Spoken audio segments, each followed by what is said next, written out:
Hello and अस्सलाम वालेकुम। Programme talk shock के लिए मैं हूं एजाज सैयद। नाजरीन, मेरे हाथ में किताब है Pakistan India relations, fractured past और अनसर्टन फ्यूचर। ये किताब बड़ी अहम है, बड़े अहम मौके पर आई है। उस वक्त आई है जब पहलगाम के बाद पाकिस्तान और भारत के दरमियान एक स्टैंड ऑफ हुआ है। भरपूर जंग नहीं, लेकिन एक लिमिटेड लड़ाई ज़रूर हुई है और इसका पूरा एक बैकग्राउंड है। दोनों मुल्कों की तारीख़ है जंगों की, अमन के मुआहदों की, और उसके बाद फिर अमन और जंग के बगैर मिलकर रहने की। इस तमाम तारीख़ के का निचोड़ निकाला गया इस किताब में। और मेरे साथ हमारी खुशबख्ती है कि आज मौजूद हैं इस किताब के मुसन्निफ़। स्नोबर इंस्टीट्यूट एक थिंक टैंक है, उसके सरबराह, पाकिस्तान के साल 2013 से 17 तक साबिक़ खारजा सेक्रेटरी, पाकिस्तान के साबिक़ एम्बेसडर अमेरिका के लिए और मुख्तलिफ यूरोपीय ममालिक के लिए सीनियर सफारतकार जनाब एजाज़ अहमद चौधरी साहब।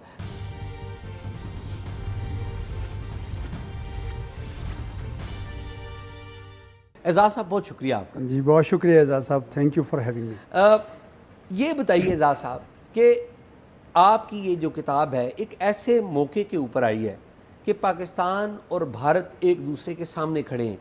जंग तो ख़त्म हो गई, लेकिन दोनों एक दूसरे के सामने खड़े हैं। और बहुत सारे माहिरीन कहते हैं कि जो दोनों मुल्कों के दरमियान जो दूसरा एक और क्राइसिस है वो राउंड दी कॉर्नर है। सबसे पहले तो ये बताइए कि ये किताब आपको लिखने की ज़रूरत क्यों पेश आई? ये तो मैंने मई 2025 के वाक़े से काफ़ी पहले से मैं लिख रहा था, साल सवा साल हो गया। और इसका एक बुनियादी मकसद था, एक सवाल जो मुझे बहुत देर से समझ लें कि मेरी सोच में आता था कि 78 साल हो गए, दोनों मुल्कों ने जंगें कर लीं, दोस्ती और अमन की बड़ी कोशिशें भी की गई, तो ऐसा क्या है कि ये अच्छे हमसायों की तरह नहीं रह सकते, ये पुरअमन बकाए बाहमी क्यों नहीं कर पाते? ये एक बुनियादी सवाल था जिसकी खोज इस किताब में है। तो मैंने ये देखा कि जो 1947 से पहले हुआ उसका बहुत ज़्यादा गहरा असर पड़ा जो 1947 के बाद हुआ। तो बाहमी अदब एतमाद की एक फ़िज़ा ऐसी बनी कि जो आज तक चल रही है। लेकिन जो बड़े नुक्ते बने जहाँ पे इख्तलाफात ख़त्म ही नहीं होने आ रहे, एक उसमें कश्मीर का मसला है जो दोनों मुल्कों की आज़ादी के फ़ौरन बाद ही शुरू हो गया, और उस पर बड़ी तफसील से लिखा हुआ है कि कैसे हिंदुस्तान ने कश्मीरियों के तमाम हकूक़ सल्ब किए और उसके ऊपर आज भी मसले मसाइल हैं। दूसरा ये कि दहशत गर्दी को किस तरीके से इस्तेमाल किया गया पाकिस्तान के ख़िलाफ़।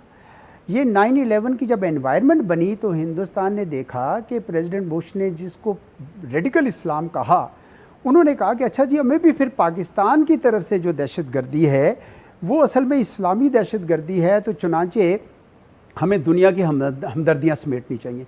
तो मैंने इसके ऊपर तहकीक की कि ये जितने वाक़यात हुए उनमें से अक्सर को 25 साल में मैंने देखा और खोज लगाई, तो पता चला कि वो तो हिंदुस्तान के दाखिली मामला थे। तो पैटर्न ये बन गया कि पाकिस्तान पे इल्ज़ाम लगाओ, बाद में तफ्तीश करो, और अगर इंटरनल एलिमेंट्स निकल आएँ, सैफरॉन टेररिज्म हो या कुछ हो, तो आप उसको हश अप कर दो।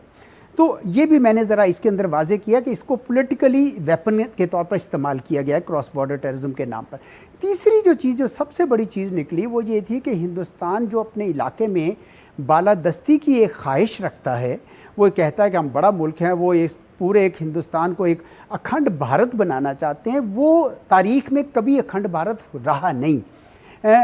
मुग़लों के दौर में कुछ हिस्सा इकट्ठा हुआ, फिर बरतानिया के लोगों ने उसके अंदर कोई एडमिनिस्ट्रेटिव यूनिटी लाई, वरना ये सारे एक मुख्तलिफ राजवाड़े थे, कोई आज़ाद नीम आज़ाद रियासतें थी उसके अंदर। तो अब ये जो अखंड भारत का जब करना चाहते तो उससे जो इलाके के जो दूसरे ममालिक हैं वो खौफज़दा होते हैं कि भाई आप हमारी सॉवरेनिटी की इज़्ज़त नहीं करते हैं। तो चुनांचे हिंदुस्तान जो है वो उनके मतलब जो ख्याल रखता है उसकी वजह से भी यहाँ पे एक बहुत ज़्यादा बदएतमादी की फ़िज़ा कायम है। तो चुनांचे ये तीन बड़ी वजूहात हैं जिनको मैंने किया। फिर आपने सही कहा कि इसके आगे उम्मीद के लिए कि हमने आज तक क्या काम किया है इकट्ठा, उनको मैंने सारे एग्रीमेंट, सारी जो एतमाद साजी की मेजर्स थी, इक़दामात से वो सारे जमा किए इस उम्मीद पर कि अगर हिंदुस्तान में ये लॉ पैदा हो जाए कि नहीं पुरअमन तरीके से रहना चाहिए हमसायों के साथ, तो इतनी बड़ी बुनियाद मौजूद है। तो ये इसका लुबे लबाब है जो मैंने आपके सामने हाजिर किया है। अब मैं हाजिर हूँ, आप इसके किसी भी किताब के किसी भी चैप्टर में जाना चाहें, मैं आपका जवाब देने को तैयार हूँ। एजाज साहब, मैं जो बात उस इरा से शुरू करूँगा जिसका आपने बीच में मेंशन भी किया हुआ है, वो होता है 1998 में जब वाजपेयी साहब आते हैं और लाहौर डिक्लेरेशन होता है। आपने डिक्लेरेशन की कापी भी बीच में लगाई हुई है। तो आप नहीं समझते कि जब डिक्लेरेशन हुआ तो कारगिल का काम हमारी तरफ से एक ब्लंडर था जो हमने किया, जिसकी वजह से वो जो पीस का प्रोसेस था वो रुक गया और उसको एक ऐसा डैमेज बना जो शायद आज तक उसके असरात मौजूद हैं? जी देखें, जब 1999 के फरवरी में वाजपेयी साहब आए तो वो एक बड़ी पेशरफ्त थी। वाजपेयी साहब ने बहुत सारी कमिटमेंट्स भी दी। उस वक्त उन्होंने उससे पहले एक कमिटमेंट दी थी कि हम कश्मीर का मसला इंसानियत, जमहूरियत और कश्मीरियत की बुनियाद पर करेंगे। वाजपेयी साहब ने वो सब दरम बरम कर दिया। लेकिन गोइंग बैक टू वाजपेयी साहब जब आए, कारगिल की एक पूरी तारीख थी। अगर आप पढ़ें तो मैंने इसमें भी लिखी है कि किस तरीके से ये सारी चोटियाँ पाकिस्तान का हिस्सा थी। 1965 की जंग से पहले हिंदुस्तान ने उन पर कब्ज़ा किया, फिर अगस्त में दोबारा उनको छोड़ा, और फिर जब शिमला हो गया तो शिमला के बाद भी हिंदुस्तान ने 3-4 जगहों पर पाकिस्तान की चोटियों पर कब्ज़ा किया। उसमें आपको पता है सियाचिन भी शामिल है, और भी 2-3 जगह हैं जिन पे कब्ज़ा किया। तो उस वक्त के लोगों का ये ख्याल था, मिलिट्री कमांडर्स का, कि भाई हम ऐसा कोई सिलसिला करें कि हिंदुस्तान दोबारा हमारी किसी और इलाके पे कब्ज़ा ना कर सके, और ये जो चोटियाँ ये हमारी अपनी वागुजार कर ले। उनका नहीं ख्याल था कि इतनी बड़ी जंग में ये तब्दील हो जाएगा। उस वक्त ये प्लानिंग करना, जब भारत के प्राइम मिनिस्टर आपके पास आ गए हुए हैं और आप उस वक्त की हुकूमत को बताए बगैर ये काम करना, ये तो एक ब्लेटेंट ब्लंडर। मेरा भी ये ख्याल है कि सफारती लिहाज से, सियासी लिहाज से वो उसका टाइमिंग ठीक नहीं था, और मैंने उसका जिक्र भी किया। जी, तो आप नहीं समझते कि वो जो ब्लंडर अगर ना किया जाता है एट दैट टाइम, उसके असरात आज भी मौजूद हैं? शायद आज एक डिफरेंट हिस्ट्री में मैं उसको एक और जाविये से देखता हूँ। वो ये है कि जब न्यूक्लियराइजेशन 1998 में हो गई तो उस वक्त ये कहा गया कि अब जंग नहीं होगी। लेकिन कारगिल में अगर जंग हो गई, चाहे लिमिटेड जंग हुई, महदूद जंग हुई, लेकिन जब वो न्यूक्लियर थ्रेशोल्ड के नीचे जंग हुई तो हिंदुस्तान के लिए तो रास्ता खुल गया कि इसका मतलब ये है कि अब हम किसी वक्त भी जंग कर सकते हैं। तो उन्होंने 2001-2 में आपको पता 10 महीने के लिए इतनी फ़ौजें लगा दी। फिर उन्होंने कोल्ड स्टार डॉक्ट्रिन का सिलसिला करना शुरू किया, और सितंबर 2016, फरवरी 2019, मई 2025 में तो उन्होंने बाकायदा खुली जारियत की सब न्यूक्लियर उसके। तो उस लिहाज से कारगिल का ये भी एक बड़ा नुकसान हुआ कि एक रास्ता खुल गया कि न्यूक्लियराइजेशन के बाद जंग नहीं होनी चाहिए थी, लेकिन वो जंगें फिर जो है ना महदूद जंगें शुरू हो गई। तो मैं समझता हूँ कि ये भी एक जहन में रहना चाहिए। No doubt about it. फिर हमने देखा कि मुशर्रफ साहब ने एक कंपोजिट डायलॉग का एक खुद इनिशिएटिव लिया, और ख़ुद भी मुशर्रफ साहब ये बात तस्लीम करते थे कि कारगिल वाला जो काम था वो शायद इतना आइडियल काम नहीं था। और फिर हमने देखा कि 2008 में short before the signing of accord between India and Pakistan, नवंबर में मुंबई का एक अटैक हो गया, एक अनफॉर्चुनेट वाक़या हो गया।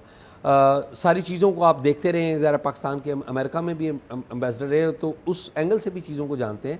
लेकिन मैं जंप करूँगा 2013 में, जब आप उन लोगों में आ गए जो कि ड्राइविंग सीट पे थे, आप हेड कर रहे थे फॉरेन ऑफिस को, और आपको सेक्रेटरी फॉरेन ऑफिस लगाया गया। नवाज़ शरीफ के साथ आप बड़ा क्लोजली कोऑर्डिनेट करते रहे। तो नवाज़ शरीफ साहब जेन्युइनली चाहते थे अगेन कि अटेम्प्ट करें कि पीस हो? जी, आपने जो तमहीदी बातें की, मैं उस पर भी अगर आप कमेंट दे दें उसके बाद मैं इस पे आता हूँ। आपने जो कहा ना 2004 में पीस प्रोसेस शुरू हुआ, पाकिस्तान उस वक्त भी बड़ा मुखलिस था, ठीक, लेकिन हिंदुस्तान में इतना इखलास था नहीं। मुंबई तो बाद में हुआ। 2006 में 2 ऐसे वाक़यात हुए जो मैं समझता हूँ कि ये जाहिर करते हैं कि हिंदुस्तान भी पीस प्रोसेस से मुखलिस नहीं था। पहले तो ये है कि 2006 में 2007 में अगर आपको याद हो तो समझौता एक्सप्रेस का वाक़या होता है। 68 लोग जान से जाते हैं, जिनमें 43 पाकिस्तानी थे। और वो वाक़या किसने किया? वो हिंदुत्व के बड़े एक्सट्रीमिस्ट थे लोग। उनमें एक थे स्वामी असीम आनंद, जिनका असल नाम तो शायद ये था, मेरा ख्याल में कोई नाबा सरकार किस्म का नाम था उनका, लेकिन स्वामी असीम आनंद के नाम से वो जाने जाते थे। उन्होंने माना भी, उन्होंने उसी साल 2007 में मई में मक्की मस्जिद भी हैदराबाद में भी किया, उन्होंने उसी साल दरगाह शरीफ अजमेर में भी किया। और उनको मदद किसकी हासिल थी? एक आर्मी ऑफिसर थे लेफ्टिनेंट जनरल पुरोहित जी, ठीक है जी। उनसे फिर तफ्तीश भी आगे बढ़ नहीं सकी थी सारे नहीं, तफ्तीश हुई। तफ्तीश किसने की? वो एटीएस थे, महाराष्ट्र के एटीएस चीफ थे हेमंत करकरे साहब ने। तो करकरे साहब ने ये साबित किया कि सैफरॉन टेररिज्म उठ रहा है, यानी पीस प्रोसेस चल रहा है 2007 में, कश्मीर के ऊपर भी मामला चल रहा है, उधर सैफरॉन टेररिज्म भी चल रहा है।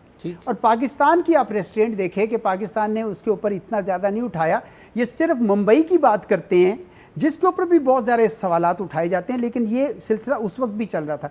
मुंबई के ऊपर भी बहुत ज़्यादा सवालात जो हैं वो उठे हुए हैं।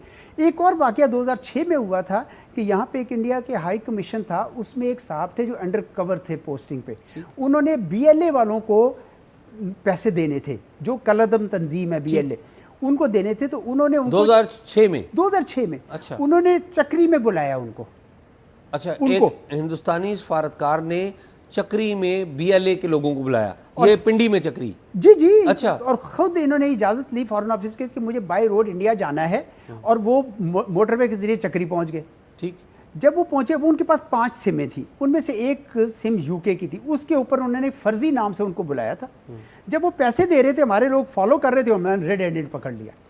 अच्छा, 2006 में? अच्छा, उनको आप गूगल करें तो आपको नजर आ जाएगा कि एक दीपक कौल साहब नामी थे, वो चले गए, उनको निकाल दिए गए 24 घंटे में।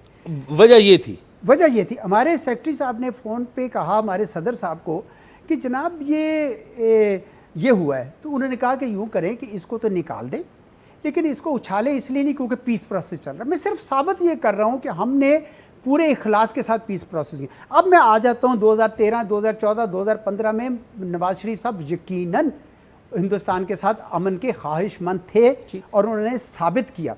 और 2015 में तो मैं समझता हूँ पाकिस्तान की सफारतकारी का एक कामयाब तरीन साल था। हमने उस वक्त ऊफा में नवाज शरीफ 10 जुलाई 2015 जी, उन्होंने नवाज शरीफ साहब ने मोदी साहब को कहा कि भाई आप अमन की तरफ आए। मोदी साहब ने अच्छा, मैं ज़रा इसे कॉन्टेक्चुअलाइज कर लूँ, बल्कि मैं थोड़ा सा पीछे पहले चलता हूँ कि नवाज शरीफ साहब प्राइम मिनिस्टर बनते जी, और नवाज शरीफ साहब एक मीटिंग करते हैं प्राइम मिनिस्टर हाउस में, जिसमें वो डिसाइड करते हैं कि वो मोदी साहब की ओथ टेकिंग के ऊपर जाएंगे। हाँ जी, बिल्कुल ठीक है। हम अगर उधर से शुरू करें तो हाँ जी, बिल्कुल सही कहते हैं कि उस वक्त भी कुछ लोगों की राय थी। लेकिन मैंने कहा ना कि पाकिस्तान में किसी की भी हुकूमत हो, हिंदुस्तान के साथ अमन के लिए कोशिशें हर मुल्क और हर हुकूमत ने की हैं, मैं साबित कर सकता हूँ। अच्छा एजाज साहब, मैं इसी बात के ऊपर समझना चाह रहा हूँ, क्योंकि आप आई विटनेस हैं सारी चीज़ों कि प्राइम मिनिस्टर साहब जाना चाहते थे, और उस वक्त हमारे जो ISI चीफ थे जनरल जहीर साहब थे और रहील शरीफ साहब आ चुके हुए थे, तो वो रिलक्टेंट थे, लेकिन प्राइम मिनिस्टर साहब गए। यानी कि मुझे नहीं पता कि उन्होंने कोई रोकने की कोशिश नहीं की। वज़ीर आज़म गए, वहाँ मीटिंग हुई, वापस आ गए। कोई उसमें ऐसी अनइवेंटफुल था वाक़या, और पाकिस्तान के लिए अच्छा इसलिए था क्योंकि सार्क के सारे ममालिक थे, अगर हम ना जाते तो सिंगल आउट होता। पाकिस्तान ने हमेशा ये पॉलिसी रखी है हिंदुस्तान की तरफ कि हम अमन चाहते हैं, लेकिन आप हाथ आगे बढ़ाए। मसला हमेशा हिंदुस्तान की तरफ से रहा, पाकिस्तान की तरफ से कोई कमी नहीं रही, तो वो वाक़या भी हो गया। अब आ जाते 2015 में, मैं 2015 में रशिया के शहर ऊफा में आप मौजूद थे, प्राइम मिनिस्टर मौजूद थे, और शंघाई ताउन तंजीम का इजलास था 10 जुलाई 2015 को। और आपका वहाँ पे मुलाकात होती, ये बताएं कि ये कैसे हुआ? मैं उस पर भी आता हूँ, लेकिन 2015 एक ऐसा ज़बरदस्त साल था कि हमने अप्रैल के महीने में, मई के महीने में, अप्रैल में CPEC लॉन्च हुआ, प्रेसिडेंट शी आए। ठीक। फिर उसके बाद हमने अक्टूबर में प्रेसिडेंट ओबामा के साथ हमारे प्राइम मिनिस्टर की मीटिंग हुई, सरकारी दौरा हुआ बड़ा ज़बरदस्त। फिर हमने दिसंबर में सुषमा स्वराज आई, कंपोजिट डायलॉग दोबारा शुरू हुआ, और साथ ही साथ हमारा एक कोऑर्डिनेटर डायलॉग अफगानिस्तान के साथ शुरू हुआ, और अफगानिस्तान के सदर भी थे। गोया सफारतकारी के लिहाज से हमने और ये उसका हिस्सा था कि जब हम ऊफा में गए तो नवाज शरीफ साहब का ये ख्याल था कि भाई इस वक्त किसी ना किसी तरीके से ये प्रोसेस जो रुक गया हुआ था उसे शुरू करें, उसको शुरू किया जाए, ये उनकी ख्वाहिश थी। तो उस वक्त कुछ लोगों ने क्रिटिसाइज़ किया कि आपकी ये जो स्टेटमेंट है ये इसमें कश्मीर का जिक्र नहीं आया। तो नवाज शरीफ साहब नहीं, आप तो मुलाकात के बाद चले गए ना, मैं तो पहले जानना चाह रहा हूँ मुलाकात कैसे हुई। मुलाकात ठीक थी। नहीं, इंडियन साइड कॉन्टेक्टेड यू और you contacted them at that time? मेरा ये ख्याल है कि ये दोनों आपस में राब्ते में आए, शायद नवाज शरीफ साहब ने राब्ता किया होगा उनके साथ, ठीक, क्योंकि होस्ट वो थे, हम उनको मिलने गए। ठीक है ना जी। तो मीटिंग ठीक थी, उसमें हमारे तरफ से तमाम नुकात बशमूल कश्मीर उठाए गए मुकम्मल तौर पर। बिल्कुल ठीक, मैं बिल्कुल मौजूद था, मुझे ये पता है। लेकिन जो स्टेटमेंट थी उसमें आउटस्टैंडिंग इश्यूज में शामिल किया गया, थोड़ी यहाँ पे तनकीद हुई।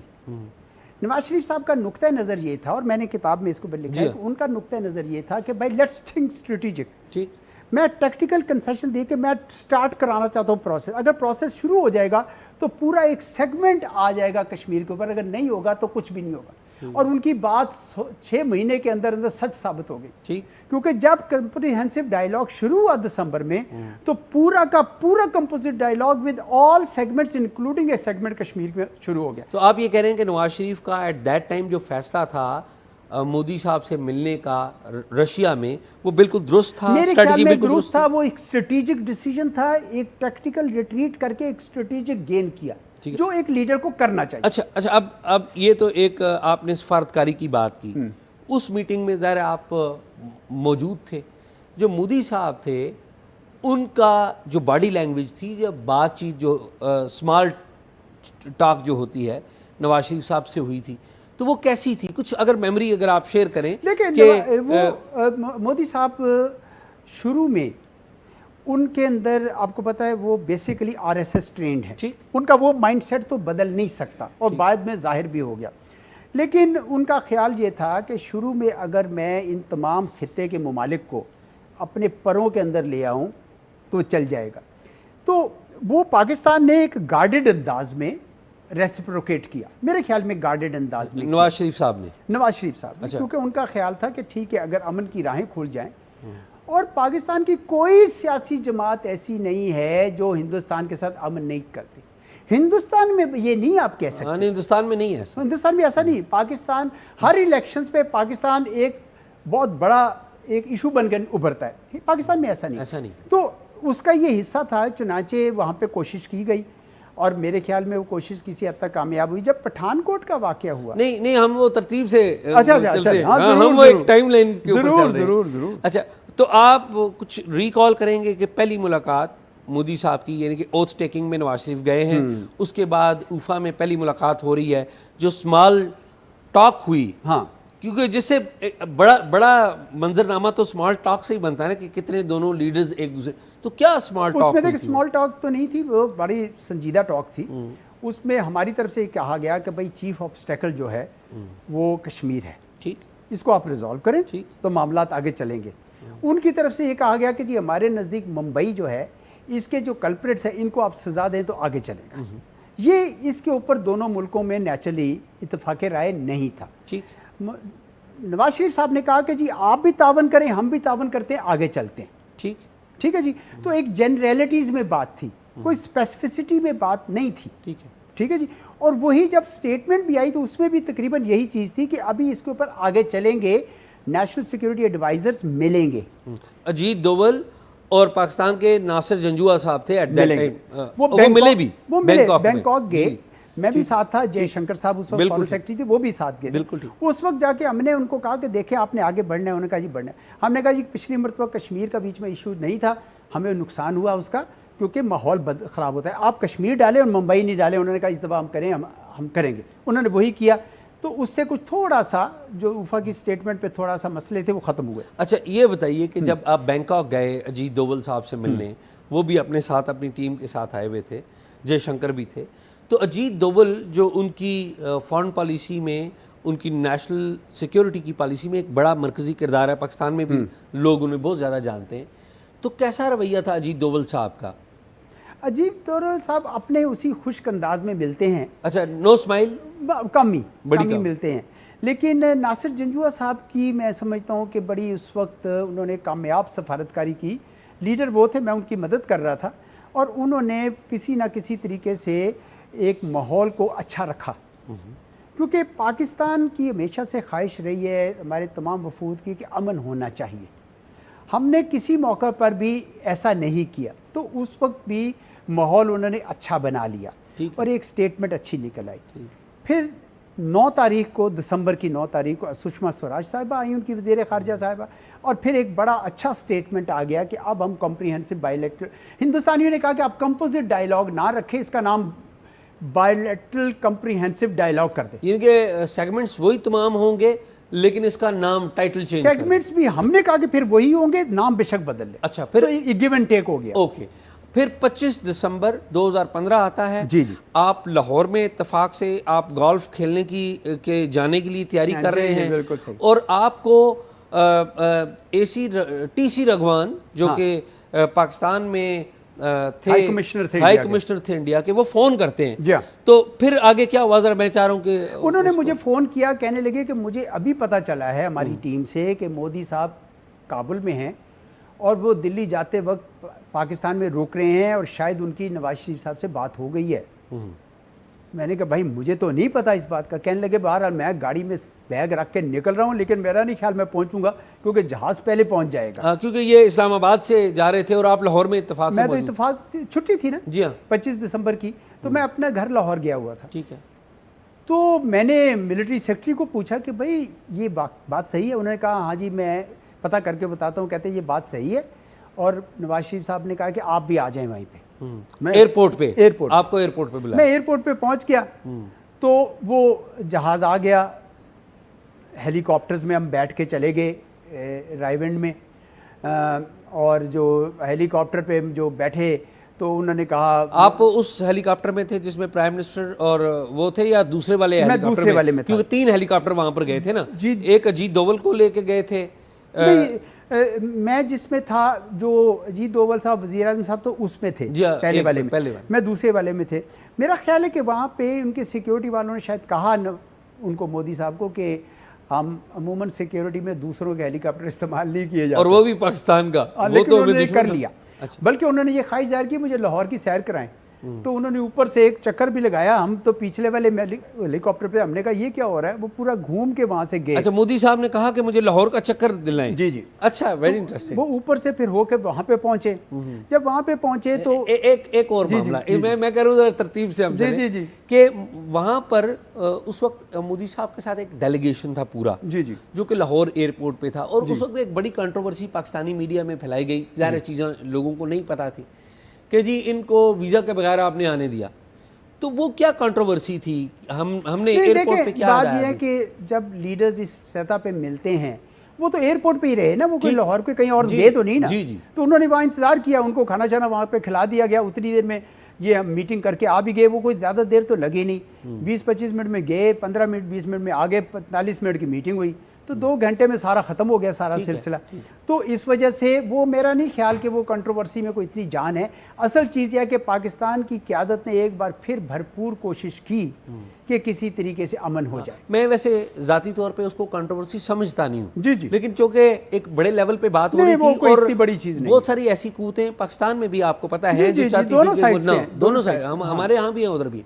अच्छा, ये बताइए कि मोदी साहब ने लाहौर की सैर की हवा में, ये मेरे लिए एक नई बात है। जी जी। मेरे इल्म में नहीं ये बात है, और मैं हिंदुस्तान में भी कभी ये किसी ने बात जी जी, थैंक्स टू यू कि आपने बताई बात।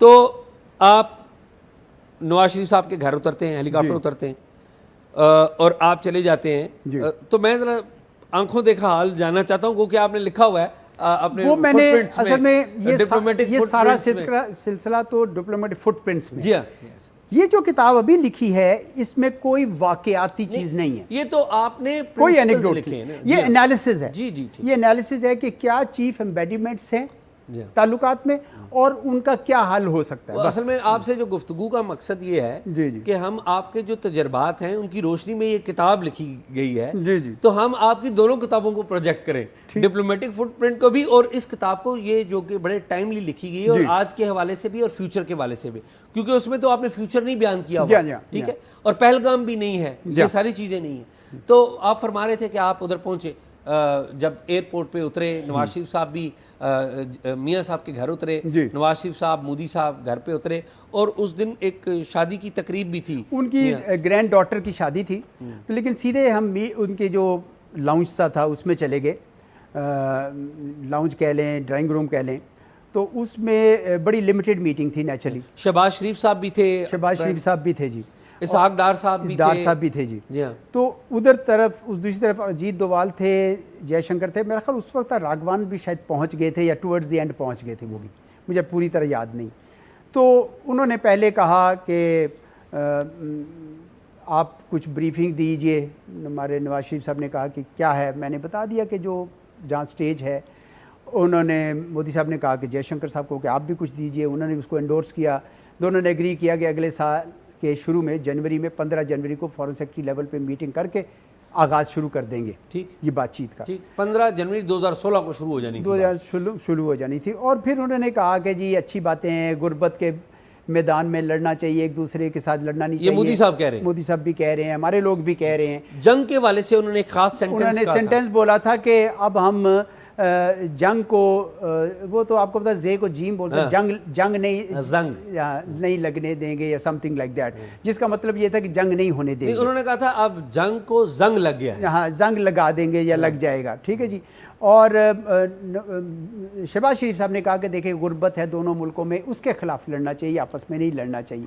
तो अच्छे माहौल में बातचीत हुई, मैं ये समझता हूँ। उसको और छोटी मुख्तसर बात थी, साथ ही चाय आ गई, चाय वाय करके तो उन्होंने उनके जो फैमिली क्वार्टर्स में जाके अपनी ब्लेसिंग्स दी ब्राइड को, और उसके बाद हम साथ ही चले। जब बड़ी छोटी मीटिंग थी। आप भी गए थे? नहीं, मैं अंदर नहीं गया। अच्छा, ठीक, मैं अंदर नहीं, हम बाहर रहे, बाकी लोगों से गुफ्तगू की, और उसके बाद हम बैठ के हेलीकॉप्टर उस पर आ गए और उनका जहाज़ चले गए। तो नवाज शरीफ साहब ने मुझे कहा कि आप प्रेस को बता दीजिए। तो मैं बाहर आके, प्रेस सारी जमा हुई थी एयरपोर्ट के सामने, तो मैंने उनको ब्रीफिंग कर दी कि मीटिंग क्या थी। बहुत सारे लोगों का उस वक्त ये ख्याल था, जो आप कह रहे हैं, कि ये प्री प्लान मीटिंग थी।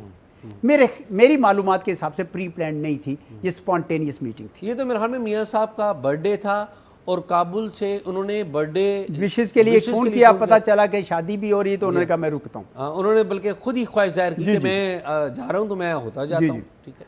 लेकिन फिर पठानकोट के बाद फिर 1 और 2 जनवरी की दरमियानी रात जी पठानकोट में दहशतगर्दी का वाक़या हो जाता है, अब और वो सारा डीरेल हो जाता है, सारा जी डीरेल हो जाता है। क्योंकि हिंदुस्तान का एक रवैया ये था कि मैंने आपको पैटर्न बता दिया कि जो वाक़या हो उसका इल्ज़ाम पाकिस्तान पे धर दो, और उसके बाद तहकीक करो, तफ्तीश करो, और अगर पता चले कि कोई और लोग इन्वॉल्व थे तो हशप कर दो। तो आप समझते हैं पठानकोट में कोई एलिमेंट जो, देखिए पाकिस्तान ने तो पूरा उस वक्त तावन का किया। मसला ये है कि मुंबई में भी हमें तावन नहीं मिला। हमारा जुडिशल कमीशन 3.5 साल बाद गया, हमें पता ही नहीं चला कि वो 3 दिन वो कैसे लड़ते रहे, उनको रीइंफोर्स कैसे आई। वो एक कश्ती जाती है माहीगीरों की, 100 गज 200 गज पानियों में, तो पकड़ लेते हैं ये इतनी बड़ी कश्ती कैसे अंदर चली गई, वहाँ क्या लोकल एलिमेंट्स, कुछ नहीं पता। इसके ऊपर किताबें लिखी गई हैं। हु किल्ड करकरे को वहाँ पे मार दिया गया, उसके ऊपर किताब लिखी। एक किताब है द बिट्रेयल ऑफ इंडिया, एक किताब एक जर्मन स्कॉलर ने लिखी है, एलियास डेविडसन ने, उसने सवाल उठाए हैं इसके ऊपर। तो मैं ये समझता हूँ कि इसके ऊपर इंसाफ नहीं किया गया। हिंदुस्तान ने इसको इस्तेमाल किया है मुंबई को। आप जनरली समझते हैं कि मुंबई में पाकिस्तानी इन्वॉल्व नहीं थे? नहीं, मैं ये नहीं कहता, मैं ये कहता हूँ कि इसको पॉलिटिकली यूज किया गया, तावन नहीं किया गया कि मामले की तह तक पहुंचा जाए। वरना तो आप ये देखें कि 2001 में, दिसंबर 2001 में इंडिया की पार्लियामेंट पे हमला होता है, ठीक है, उसमें भी पाकिस्तान का इल्जाम लगा था, इल्जाम लगा, और 3 महीने बाद सिर्फ 9/11 के, ठीक है जी, और बड़ी देर उसके ऊपर कहा जी किसी अफजल गुरु ने किया है। जी हाँ, मुकदमा चला, फांसी हो गई। कई साल बाद सुप्रीम कोर्ट ने ये फैसला दिया कि हमें कोई एविडेंस नहीं मिली, कोई एविडेंस नहीं मिली, लेकिन हम सिर्फ इसलिए सेंटेंस कर रहे हैं to satisfy the collective conscious of society, quote and quote, collective conscious of society के लिए कर रहे हैं। इंडिया पेंगुइन ने उसके ऊपर एक किताब लिख दी, किताब छपी, उसमें एक आर्टिकल था अरुंधति राय का, जी, हैंगिंग ऑफ अफजल गुरु। उन्होंने कहा कि जी इसके ऊपर सवालिया उठाएगी, the strange case of the attack on Indian parliament. सवालिया निशान आज भी मौजूद है, इल्ज़ाम पाकिस्तान पे लगा हुआ है, एक बयानिया साथ चल रहा है। और ये कुछ सालों बाद एक पुलिस के ऑफिसर दीपिंदर सिंह पकड़े जाते हैं, वो कन्फेस करते हैं कि मैंने अफजल गुरु को पकड़ा परसुएड करके उसको टॉर्चर करके मैं दिल्ली लेकर आया वो फ्रेम करने के लिए। अब सोचे ना ज़रा किस तरीके से उस बयानिए को मोड़ तोड़ के पाकिस्तान, अब क्या हुआ कि दुनिया में बहुत सारे लोगों ने यकीन करना शुरू कर दिया, पाकिस्तान में भी कुछ लोगों ने यकीन करना। अब ये जब तहकीक आप पढ़ेंगे इसके अंदर, जब वो चैप्टर पढ़ेंगे तो आपको लगेगा कि सिर्फ वो वाक़यात नहीं, उसके बाद बेतहाशा ऐसे वाक़यात हैं जिनकी मैं तह तक गया हूँ। इवन पठानकोट, उनके DG NIA थे शरद कुमार समथिंग, शरद कुमार साहब ने बयान दे दिया CNN 18 में कि हमारी अभी तक की तहकीक के मुताबिक ये 6 महीने बाद है, जून 2016 में, पाकिस्तान की कोई इन्वॉल्वमेंट नहीं। ठीक है, अब उसकी बयान को फ़ौरन दबा दिया गया क्योंकि उसको इस्तेमाल करना था। इवन जब पुलवामा हुआ उस वक्त भी उनके फॉर्मर गवर्नर है आज़ाद कश्मीर, जो ऑक्युपाइड कश्मीर, मकबूजा कश्मीर के, उन्होंने कहा, मुझे कहा गया कि रुको, हमने इसको इस्तेमाल करना है इलेक्टोरल। उन्होंने इंटरव्यू दिया पिछले, और उसके बाद आपको पता है 2019 में इलेक्शन में विक्ट्री भी इसी वजह से हुई। मुंबई के ऊपर भी मैं आपको बताऊं, within 24 hours CIA director Hayden called our ambassador to US at that time. उसको कहा गया कि हमने तहकीक किया, हमारी मुतला के साथ पाकिस्तान गवर्नमेंट इसमें कोई इन्वॉल्व नहीं है। प्रेसिडेंट CIA डायरेक्टर ने कॉल करके एब्सोल्युटली। अच्छा, और ये लिखा हुआ है ओबामा's वॉर्स के अंदर, किताब में लिखा हुआ है, बॉब वुडवर्ड की किताब के अंदर उन्होंने लिखा है। इसी तरीके से उस वक्त के जो प्रेसिडेंट थे उन्होंने कॉल किया प्राइम मिनिस्टर ऑफ इंडिया को और उन्होंने कहा कि पाकिस्तान इन्वॉल्व नहीं है इसके अंदर, लेकिन वो एक माहौल बना दिया गया, एक पूरा, क्योंकि माहौल बनाना था। उससे आप तक आज के भी हमारे कई दानिश्वर जो हैं उस धोखे का शिकार हो गए। तो मेरा ख्याल था कि ये हकीकत पता चलनी चाहिए कि किस तरह दहशतगर्दी का एक सियासी इस्तेमाल किया गया है पाकिस्तानियों के ऊपर वो करने के लिए। और सो मच सो कि अब तो कुछ ऐसे दानिश्वर आए हैं जिन्होंने पाकिस्तान के ऊपर सवाल उठाने शुरू कर दिए। तो पूरा पहला चैप्टर आप गौर से पढ़िए कि कैसे सर सैयद अहमद खान से लेकर ये सिलसिला चला और किस तरह हिंदू नेशनलिज्म और मुस्लिम नेशनलिज्म पैरेलल में उठ रहे थे। हिंदू नेशनलिज्म उस वक्त चल रहा था, 1915 में हिंदू महासभा बनी, 1922 में सरवारकर साहब ने अपनी किताबें लिखी, 1925 में RSS हुई और उस तरह वो सारा से वो तो दब इसलिए गया कि उन्होंने गांधी जी को मार दिया उनके जिलट ने। लेकिन फिर ये 1992 में जब बाबरी मस्जिद शहीद की गई उसके बाद से BJP उठी, पहले गुजरात में फिर वो नेशनल लेवल पे, और उन्होंने देखा अब मोदी साहब ने उसको पकड़ लिया। तो ये नहीं, एक 2 नेशन थ्योरी विंडिकेटेड रहती है। तो मेरा मकसद कहने का ये है कि जिन लोगों ने पाकिस्तान पे इस किस्म के सवाल उठा रहे थे, मैंने उनके ऊपर सवाल जमा किए स्टूडेंट से, डिट्रैक्टर से, उनका जवाब लिखा है इसके अंदर, क्योंकि मैं चाहता हूँ कि हमारी जो नई जनरेशन है, हमारे जो स्टूडेंट्स हैं, उनको पता चले कि हकीकत क्या है। एजाज साहब, आप ये फरमाइए कि जो लश्कर तैयबा है या जमातुद दावा है, क्या किसी ज़माने में हमारी पुश्तपनाही उसको नहीं रही है? देखिए, मुझे तो देखिए मेरा शोबा वो नहीं है, इसलिए वो आप उसकी तहकीक करते रहिए। मेरा कहने का मतलब ये है कि दहशतगर्दी जो है उसमें कई नॉन स्टेट एक्टर्स दोनों साइड से एक्टिव थे। मैंने आपको एक मिसाल दे दी, इवन स्टेट ऑपरेटर्स। 2024 की जनवरी को हमारे फॉरेन सेक्रेटरी साहब एक प्रेस कॉन्फ्रेंस करते हैं और कहते हैं कि हिंदुस्तान की तरफ से 2023 में खाली 20 टारगेटेड असैसिनेशंस की गई हैं। जी बिल्कुल ऐसा हुआ, एक तीसरे मुल्क में बैठ के पैसे लगा के। हाफिज सईद जहाँ पर कैद थे अपने घर पे, उनको अटैक किया गया और उसके बारे में एविडेंस लाई गई कि इसमें भारत की जो खुफिया एजेंसी है। अब जहाँ तक हाफिज सईद साहब को 31 साल की सजा हुई है, जब FATF की टीम आती है वो आपको एक क्लीन हेल्थ का बिल दे जाती हैं, आपको बिल ऑफ क्लीन हेल्थ दे जाती हैं। आपके पास UN security council 1373 monitoring teams आती हैं, वो कहती हैं जी पाकिस्तान ने सब कुछ कर दिया। हिंदुस्तान ने बड़ी कोशिश की ये ग्रे लिस्ट में रहे, ब्लैक लिस्ट में नहीं हुआ।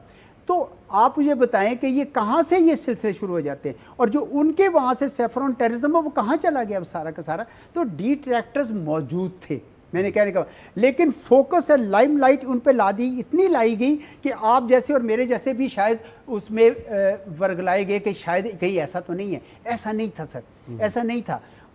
कश्मीर के अंदर एक बाकायदा स्ट्रगल जारी थी, ये जुल्म कर रहे थे। आप मुझे बताएं, गज़ा के लोग इस वक्त उनके ऊपर एक ऑक्यूपेशन शुरू कर देते हैं, क्या गज़ा की तारीख 7 अक्टूबर 2023 से शुरू होती है? Not at all. ये पहले से शुरू होती है। तो कश्मीरी की स्ट्रगल क्या ये मुंबई से शुरू होती है? नहीं, ये तो पहले से चल रही है, क्योंकि आपने कब्जा कर रखा है। जब आप लोगों को दबा दें, 7 लाख 8 लाख 9 लाख फौज उसमें डाल दें, तो कुछ तो करेंगे ना वो लोग जो बंदा ऑक्यूपेशन में, आप मुझे भी उस पोजीशन में डाल दे तो मैं कुछ तो रेजिस्टेंस करूंगा ना जी। तो इस वजह से ये एक कॉन्टेक्स्ट को देखना बहुत ज़रूरी है। लेकिन हिंदुस्तान ने ये किया कि क्रॉस बॉर्डर टेररिज्म का पकड़ा, 9/11 के साथ जोड़ा और भाग दिए। और बाद में पता है, इसीलिए मैंने, आप एक और बड़ा मज़े का वाक़या इसके अंदर पढ़िए, मज़े का इसलिए मैं कह रहा हूँ, है तो अफसोसनाक, लेकिन मज़े का इसलिए कि उसको किस तरीके से छुपाया गया। छित्ती सिंहपुरा में सिख मारे गए, याद है आपको, 35 सिख मार दिए गए। हिंदुस्तानी फौज ने 5 लोकल बंदे पकड़े, उनको मार के दबा दिया कि ये हमने मिलिटेंट्स पकड़े। वो जिस गांव के थे उस गांव का नाम था पथरीबल। पथरीबल के लोगों ने शोर डाला, वो उठे, सारे आए, आगे आए, इन्होंने बारकपुरा के करीब उन पर गोली चली, 7-8 लोग और मारे गए, उसको कहते हैं बारकपुरा मैसेकर। लेकिन उससे मामला उठ गया। सीबीआई जो इंडिया की थी, सेंट्रल ब्यूरो ऑफ इन्वेस्टिगेशन, उन्होंने तहकीक की, पता चला कि ये तो शायद वाकई लोकल थे। बॉडीज़ निकाली गई, एग्ज्यूम की गई, डीएनए पता चला, डीएनए सैंपल को इन्होंने फॉल्सीफाई करके ये साबित करने की कोशिश थी कि ये पाकिस्तानी है। वो पता चला वो लोकल्स थे। वो बड़ा केस चलना शुरू हो गया, उन्होंने फाइल कर दिया केस। जब केस फाइल किया तो एक इन्वेस्टिगेशन शुरू की लेफ्टिनेंट जनरल के.एस. गिल ने। उनका बेशक आप गूगल करें, उनको आपको मिल जाएगा। उन्होंने तहकीक की, उन्होंने कहा जी पता चला कि जूनियर आर्मी ऑफिसर थे, सस्पेक्टेड मिलिटेंट्स को इस्तेमाल करके कि देखो सिख आए हैं यहाँ पे आबाद करें, मारो इनको। उनको मरवा दिया उन्होंने। उससे इल्ज़ाम लगा दिया उन कि जी पाकिस्तानियों ने किया और पाकिस्तान से ये मिलिटेंट्स आए थे। तो 13-14 साल बाद आर्मी ने देखा, उन्होंने, सीबीआई ने उनके ऊपर केस कर दिया। 4 जूनियर ऑफिसर्स थे और 1 जेसीओ था। आर्मी ने फिर कहा कि वो ये तो फंस गए, उन्होंने केस विड्रॉ कर लिया। ये सब कुछ रिकॉर्ड में है। मैंने जितना टेररिस्ट इंसिडेंट्स के ऊपर कोट किया है, सब के सब इंडियन सोर्सेज किए, सब, या इंटरनेशनल सोर्स, एक भी पाकिस्तानी सोर्स नहीं किया, ताकि ये उनको पता चले कि ये हकीकत क्या है। ये मैंने सामने इसलिए लेकर आई, मेरा ख्याल ये नेशनल सर्विस है, ताकि ये हिंदुस्तान, तो पहली बार हिंदुस्तान एक्सपोज हुआ है पहलगाम में आके। ठीक, जब दुनिया ने मानने से इनकार कर दिया, अब सारी दुनिया सोच में पड़ गई है कि वाकई ये कुछ सही कह रहे थे, वाकई से एलियास डेविडसन सही कह रहा था, वाकई अरुंधति रॉय सही कह रही थी। तो मैंने कहा कि ये किताब में फिर सबूत आने चाहिए, ताकि हमारे लोगों को भी पता चले, हमारे यंगस्टर्स को पता चले कि हमारे के साथ खिलवाड़ क्या हो गया पाकिस्तान के साथ 25 साल में टेररिज्म के नाम। अच्छा एजाज साहब, ये बताइए कि जिस मौके के ऊपर किताब आई, ये मौका ऐसा है कि क्रिकेट के मैदान में भी नफ़रत आ गई है। जी जी। और आप देखिए किस तरीके से खिलाड़ियों ने आपस में नहीं मिले। पर्टिकुलरली हिंदुस्तान के जो कैप्टन हैं, उन्होंने जो स्टेटमेंट दिया है वो ऑलरेडी इश्तियाल को आगे बढ़ाने वाली बात है, और यकीनी तौर पे ये खुद नहीं उन्होंने दिया, ऊपर से उनको कहा गया था। फ्यूचर क्या देखते हैं? देखिए, बड़े दुख और अफसोस की बात है कि मोदी सरकार ने नफ़रत इस हद तक कूट कूट कर भर दी है अपने माशरे के मुख्तलिफ सेगमेंट्स में, खुसूसन उनके मीडिया में, उनके इंटेलेक्चुअल सर्कल्स में, कि अब उन लोगों को उम्मीद नज़र नहीं आ रही। पर मुझे जो उम्मीद है वो जेन जी से है। देखिए, आप जेन जी पूरी दुनिया में उठा रही है सर। पूरी वेस्ट की हुकूमतें इसराइल के साथ खड़ी हैं, उनके लोग उठ खड़े हुए हैं। इसी तरह बांग्लादेश में देख लें, श्रीलंका में देख लें, नेपाल में हालिया देख लें, हिंदुस्तान में भी लोग उठेंगे और वो ये इनसे सवाल करेंगे कि जनाब आपने झूठ की बुनियाद पर ये क्यों नफ़रतें फैलाई। आपको पता होना चाहिए कि अगर हिंदुस्तान एक बड़ी ताकत बनना चाहता है, एक आलमी प्रोफाइल लेना चाहता है, रीजन की ताकत बनना चाहता है, तो फिर उसको अपने हमसायों के साथ बना के रखनी चाहिए। हिंदुस्तान अगर नेट सिक्योरिटी प्रोवाइडर बनना चाहता है तो उसका मतलब जान ले, उसका मतलब ये है कि मेरी सिक्योरिटी और आपकी सिक्योरिटी बराबर है। ये चीन की तरफ से ये पैगाम है कि कलेक्टिव सिक्योरिटी और इनडिविजिबल सिक्योरिटी। हिंदुस्तान में अभी भी कई ऐसे लोग हैं जो ये बातें लिख रहे हैं। तो मैं समझता हूँ कि बहुत सारे अच्छे लोग हिंदुस्तान में भी, पाकिस्तान में भी मौजूद हैं, और जेन जी है वो ये देखेगी कि हमें किस प्रोपेगेंडा का शिकार किया गया है। अगर आप जेन्युइनली चाहते हैं कि जनूबी एशिया पुरअमन खित्ता बन के उभरे और हिंदुस्तान चाहता है कि वो एक आलमी ताकत के तौर पर उभरे, तो फिर उसको अपना रवैया तब्दील करके एक पुरअमन बकाए बाहमी की तरफ जाना पड़ेगा, तमाम हमसायों के लिए की तरफ। और इसलिए उसके लिए मैंने ये आखिरी चैप्टर लिखा है, फोर्जिंग ए न्यू डॉन, कि एक नई डॉन, एक नई सुबह बनाई जा सकती है अगर आप अपना रवैया बदल दें। मोदी साहब जो हैं 75 साल के हो गए, 75 अभी 2 रोज़ पहले। यहाँ पर शहबाज शरीफ साहब हैं जो कि 70+ हैं, वो भी। मियाँ नवाज शरीफ उनके बड़े भाई, वो सारा एक पूरी हिस्ट्री है। तो आपको लगता है कि इस कॉन्टेक्स्ट में, और यहाँ पर हमारे ज़ाहिर आर्मी चीफ उनकी भी एक बड़ी पोजीशन है पाकिस्तान में फ़ैसला साजी में, तो आप क्या लगता है कि इस मैट्रिक्स में कोई अमन हो पाएगा? देखिए, अमन के बारे में अभी कोई ऐसी कंडीशंस तो नहीं नज़र आ रही। ठीक, देखिए ना, ऑपरेशन सिंदूर उन्होंने होल्ड पे किया हुआ है, ख़त्म तो नहीं किया।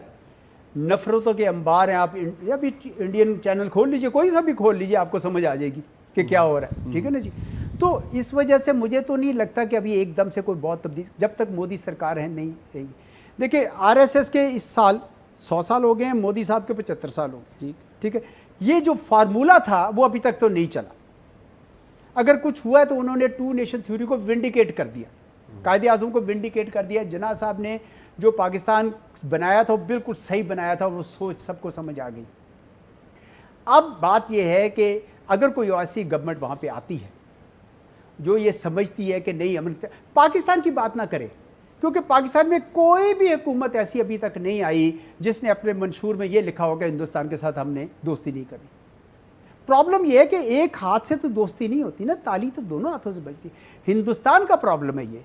तो हिंदुस्तान में अगर कोई ऐसी गवर्नमेंट आ जाती है जो पाकिस्तान के साथ पुरअमन तरीके से, मैं ये नहीं कहता कि वो बड़ी दोस्ती हो जाएगी, मैं ये कहता हूँ कि अगर सिर्फ पुरअमन तरीके से रहना हो दोनों मुल्कों ने, तो मवाद मौजूद है अगर हिंदुस्तान में ये सोच का ज़ाविया बदल जाए तो। एजाज साहब, बहुत शुक्रिया आपका, आपने टाइम दिया, और हमने, मुझे यकीन है कि आपकी एक गुफ्तगू भी बड़ी जो सुनेंगे वो उसे एंजॉय करेंगे, और सुनने वाले ये किताब भी ज़रूर ख़रीदेंगे, क्योंकि इस किताब में बहुत सारी ऐसी बातें हैं जो हमने यहाँ पर महफिल में नहीं की। तो एजाज साहब, आप लिखते रहिए। स्नोबर इंस्टीट्यूट के लिए भी गुड लक और आपके लिए भी गुड लक। बहुत शुक्रिया, थैंक यू वेरी मच।